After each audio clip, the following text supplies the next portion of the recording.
అందరికీ కార్తీక పౌర్ణమి శుభాకాంక్షలు. ఈరోజు కార్తీక మాసంలోనే చాలా స్పెషల్ డే కదా.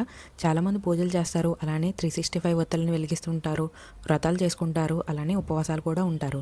ఇవన్నీ పక్కన పెడితే ఈరోజు అరుణాచలంలో మహాద్వీపం అనేది వెలిగిస్తారు. అది కూడా కొండపైన వెలిగిస్తారు. ప్రతి ఇయర్ వెలిగిస్తూ ఉంటారు కదా. అసలు ఎందుకు వెలిగిస్తారు, పర్టికులర్గా కార్తీక మాసంలో పౌర్ణమి రోజే ఎందుకు వెలిగిస్తారు, ఇవన్నీ కూడా ఈ వీడియోలో మాట్లాడుకుందాం.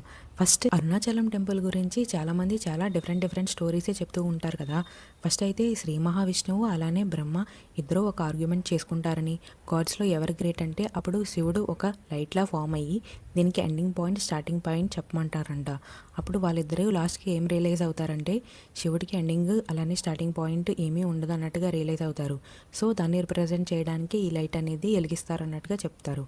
ఇంకొక బ్యాక్ స్టోరీ ఏం చెప్తారంటే శివుడు తన బౌండ్లెస్ ఫామ్లెస్ రూపాన్ని చూపించడానికి ఒక జ్యోతి స్తంభంలాగా ఫామ్ అయ్యారని, అది పార్వతీదేవికి అలానే మిగతా గాడ్స్ కూడా దర్శనం ఇచ్చారు.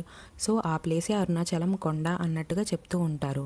అందుకే ఈ మహాద్వీపం అనేది వెలిగిస్తారని, ఇది శివుడి యొక్క ప్రతిరూపమని అందరూ నమ్ముతూ ఉంటారు. ఎవరైతే ఈ మహాద్వీపం దర్శనం చేసుకుంటారో వాళ్ళ సర్వ పాపాలు పోతాయి అన్నట్టుగా నమ్ముతూ ఉంటారు. ఫస్ట్ ఇది పర్టికులర్గా ఈరోజే ఎందుకు వెలిగిస్తారంటే ఇది కార్తీక మాసంలో భరణి నక్షత్రంలో వచ్చే టైంలో ఇది వెలిగిస్తారు. ఇది ఎర్లీ మార్నింగ్ 4 o'clockకే వెలిగిస్తారు. అది కూడా కింద అరుణాచలం టెంపుల్లో వెలిగిస్తారు. అది కూడా శివుడి ముందు. అది వెలిగించిన ఆ ఫ్లేమ్ని తీసుకుని వెళ్ళే పైన ఈ మహాద్వీపం అని వెలిగిస్తూ ఉంటారు. ఎవరైతే ప్రధాన అర్చకులు ఉంటారో వాళ్ళు ఈ భరణి దీపం వెలిగిస్తారు. ఎర్లీ మార్నింగ్ 4 o'clockకి ఇది వెలిగిస్తారు. తర్వాత రోజంతా ఈ భరణి దీపం ఆరకుండా చూసి దీని ఫ్లేమే పైకి తీసుకెళ్లి ఈ మహాద్వీపం అనేది వెలిగిస్తూ ఉంటారు. ఫస్ట్ ఈ మహాద్వీపం ఎలా వెలిగిస్తారంటే దీనికి ఒక పెద్ద కాపర్ బకెట్ లాంటిది ఒకటి ఉంటుంది. దాన్ని పైకి తీసుకెళ్తారు. దాన్ని మొత్తం క్లీన్ చేసి పైన పెట్టిన తర్వాత మిగతా హయ్యర్ అథారిటీస్ అలానే అటవీ శాఖకి సంబంధించిన వాళ్ళు అలానే కొంతమంది భక్తులు వీళ్ళందరూ కూడా ఆ ఫ్లేమ్ని ఏదైతే భరణి దీపం ఉందో దాని ఫ్లేమ్ని స్లోగా పైకి తీసుకెళ్తారో అది కూడా ఒక సెపరేట్ ఒక గ్లాస్ వెజల్లో తీసుకెళ్తూ ఉంటారు. అది ఆరకుండా చాలా జాగ్రత్తగా తీసుకెళ్తారు. వాళ్ళు పైకి వెళ్ళడానికి 2-3 hours పడుతుంది. వీళ్ళు వెళ్ళే ప్లేస్ కూడా చాలా స్పెషల్ ప్లేస్. అండ్ అది పబ్లిక్ వెళ్ళే ప్లేసెస్ అయితే కాదు, ఇంకో వేరే ప్లేసెస్ ద్వారా స్లోగా పైకి వెళ్తూ ఉంటారు. ఎవరైతే వెళ్తారో వాళ్ళు దారంతసేపు కూడా అరుణాచల శివాయ అనుకుంటూనే వెళ్తారంట. ఎందుకంటే అది శివుడు ఉన్న కొండని నమ్ముతూ ఉంటారు కాబట్టి, దాన్ని తొక్కకూడదు కాబట్టి వాళ్ళు పైకి వెళ్తారు కదా. సో శివుడి యొక్క మహాకార్యం కాబట్టి ఏ ఆటంకులు రాకుండా ఇదంతా బాగా జరిగేలా చూడమని కోరుకుంటూ వెళ్తూ ఉంటారంట. నెక్స్ట్ వెళ్ళిన తర్వాత ఆ కాపర్ బకెట్ ఏదైతే ఉందో దాని నిండా కూడా 3500 kgs ఆవు నెయ్యి అయితే నింపి ఒక 5 to 6 meters ఉన్న క్లాత్ని ఒక రోపులా దాని చుట్టూరు చుడతారు. సో దట్ ఎప్పుడైతే ఈ ఫ్లేమ్ అనేది వెలిగిస్తారో వెంటనే బాగా వెలిగేలా చూస్తారు. టైం 6 అయ్యేసరికి కింద నుంచి ప్రధాన అర్చకులు ఎవరైతే ఉంటారో ఆయన ఒక స్పాట్ లైట్ వేసి వీళ్ళకి ఇండికేషన్ ఇస్తూ ఉంటారు సో దట్ వెలిగించమని.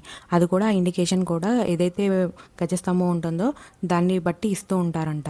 సో ఎప్పుడైతే ఆ లైట్ వెలిగించారో వెంటనే వీళ్ళు మహాద్వీపాన్ని వెలిగిస్తారు. వెలిగించిన వెంటనే ఒక చిన్న ఫ్లేమ్ వెలిగించిన వెంటనే మహాద్వీపం చాలా పెద్ద జ్వాలలాగా మొత్తం అంతా వ్యాపించి వెలుగుతూ ఉంటుందంట.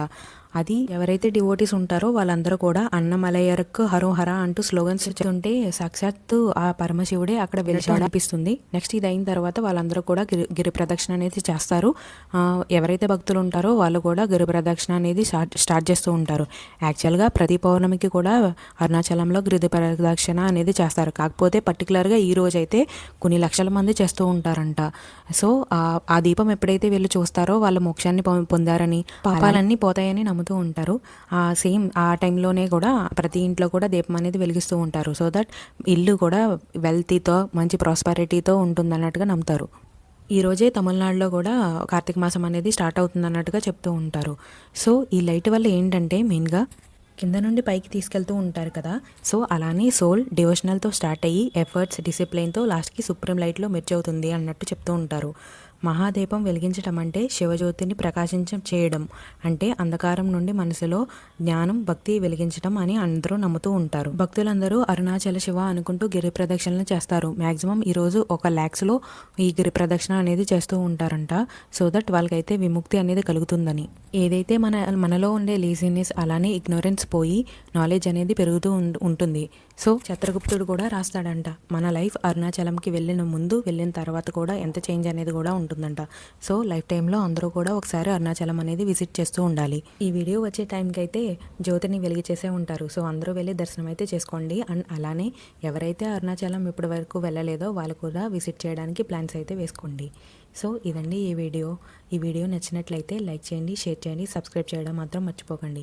చాలామంది చూస్తున్నారు కానీ సబ్స్క్రైబ్ చేసుకోవడం లేదు. ప్లీజ్ సబ్స్క్రైబ్ చేసుకోండి. నెక్స్ట్ ఏంటంటే మీకు ఏదైనా వీడియో కనుక కావాలన్నా, అంటే ఏదైనా ఇన్ఫర్మేషన్ గురించి కావాలన్నా ఆ టాపిక్ గురించి కామెంట్ సెక్షన్లో రాయండి. సో నేను ఇన్ఫర్మేషన్ ఇస్తాను. అలానే నేను ఏదైనా వీడియోలో కనుక తప్పు చెప్పున్నా కూడా నాకు చెప్పండి కామెంట్ సెక్షన్లో. సో దట్ నేను రెక్టిఫై చేసుకుంటూ ఉంటాను. Thanks for watching.